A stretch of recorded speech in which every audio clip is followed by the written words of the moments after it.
এই একটা পাপ যদি কেউ না করে ইনশাআল্লাহ সে জান্নাতে যাবে। যতই পাপ করুক না কেন, জেনা করেছে, মদ খেয়েছে, মিথ্যা বলেছে, অনেক কিছু করেছে, শুধু শিরকের পাপ করে নাই, আল্লাহ তাকে মাফ করে দিবেন ইনশাআল্লাহ। বিশ্বাস করলেন না কথাটা?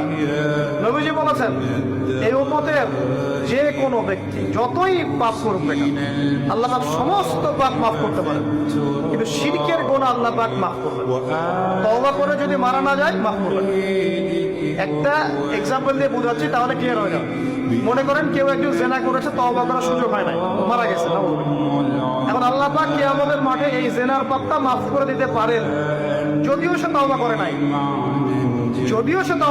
আল্লাহ পাক এই পাপটাও মাফ করতে পারেন। কিন্তু একজন ব্যক্তি শিরক করেছে, তওবা করে নাই, কিন্তু এই অবস্থায় যদি কাল কিয়ামতের মাঠে আল্লাহর সাথে সাক্ষাৎ করে, আল্লাহ তার গুনাহ মাফ করবেন। এই শিরকের অন্য পাপের এই হলো পার্থক্য।